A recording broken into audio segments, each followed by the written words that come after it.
naših polaznika se odlučuje za Work and Travel program i pre odlaska u Ameriku obično ima razgovor za posao sa budućim poslodavcem. Taj razgovor dosta liči na bilo koji drugi razgovor za posao, tako da smo vam danas pripremili pitanja koje se najčešće pojavljuju i odgovore, odnosno predlog kako da najbolje odgovorite na ta pitanja i kako da se predstavite budućim poslodavcu. Ono što je važno da zapamtite pre odlaska na razgovor je da istražite firmu u kojoj se prijavljujete za posao, da pogledate čime se oni tačno bave, gde se nalaze, kakva je radna atmosfera. U ovom slučaju Google je vaš najbolji prijatelj, tako da saznajte što više.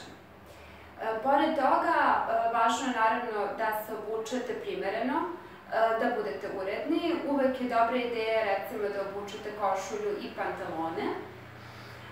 Pored toga, dobro bi bilo da dođete nešto ranije na razgovor, 10 minuta je sasvim dovoljno. Što se tiče samog razgovora za posao, kada odgovarate na pitanja, potrebno je da kažete nešto više od da ili ne, da biste pokazali budućem poslodavcu da ste zainteresovani i da ste spremni za posao.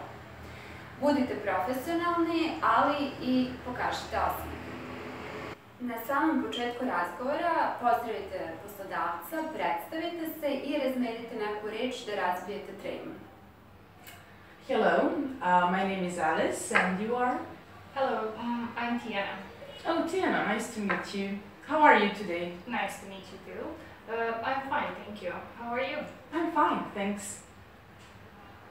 Da pređemo na sama pitanja. Prvo pitanje, tell me about yourself. Nije potrebno da ispričate cijelu svoju biografiju, samo one najvažnije stvari. Možete pričati o svojim studijima, o vašim planovima za budućnost, o vašim interesovanjima. So, Tiana, can you tell me something about yourself? Yes, of course. I come from Novi Sad. It's a town in Serbia, and I'm a student of English language in Novi Sad. Okay. And in my free time, I like traveling and I like playing tennis. Okay, that sounds interesting. Thank you. Drugo pitanje, what are you studying at university? Treba da spomenete šta tačno studirate, koji je odsek i koja ste godina studija. Možete isto tako reći zašto ste upisali tu što studirate i koja oblast tačno vas interesuje. Tiana, what are you studying at university? My major is English language. I study English at the Faculty of Philosophy in Novi Sad. And I enrolled English because I have always been interested in languages. Oh, really? So do you speak any other languages? Yes, besides English, I also speak Spanish and French. Oh, great. Treće pitanje, what do you know about our company? Već smo rekli da treba da istražite firmu u kojoj se prijavljujete za posao, da vidite tačno čim se oni bave i da saznate što je moguće više. Tako ćete pokazati poslodavcu da ste zainteresovani za posao i da ste spremni da radite. What do you know about our company? I have read on your website that Marriott International is a hotel chain from Maryland. Yes. It is the leader in hotel industry, and it has hotels in over 70 countries, different countries. That's right. Okay, and besides that, I also talked to my friends. They actually worked in one of your hotels. Oh, interesting. And they were very satisfied with the working conditions and environment. Okay, great. That's great to hear. Pitanje, what is your primary reason for joining the Work and Travel USA program? Koji je vaš razlog odlaska? Želite da naučite bolje engleski jezik, da steknete novo iskustvo, da naučite više o američkoj kulturi, da steknete radno iskustvo. Ono što ne treba da kažete jeste da idete zbog novca, odnosno zbog zarade. Anna, why did you decide to join the Work and Travel program? Well, the primary reason to join this program was actually because I wanted to become more independent, to improve my English, to meet some new people, and to travel around the USA. Yeah, you will have many places to see.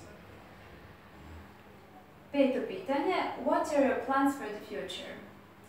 Ovdje treba da pričate o svojim profesionalnim planovima. Znači, ako želite da nastavite studije, šta želite da upišete, ili ako planirate da nađete posao, kakav posao bi vas interesovao. Nemojte da spominjete svoj lični život, ljubavne planove, privatne planove, zato što to nije nešto što interesuje poslodavca. Diana, what are your plans for the future? Well, after I come back from the USA, I would like to continue with my studies, to graduate from the university, and after that I would like to enroll master's studies. Okay. Šesto pitanje. What would be your best job in the USA? Ovdje je dobro da se opredelite za posao koji vama leži ili za nešto što ste već radili. Naprimjer, ako ste radili kao konobar ranije, to bi bio dobar posao za ovu situaciju. Također bi trebalo da obrazložite poslodavcu zašto mislite da bi taj posao bio dobar za vas. What would be your best job in the USA? Well, I would say that I'm pretty adaptable, but I would like to work as a hostess because that kind of job provides me with opportunity to meet different people, to have contact with people, and that's what I'm good at. Okay, great.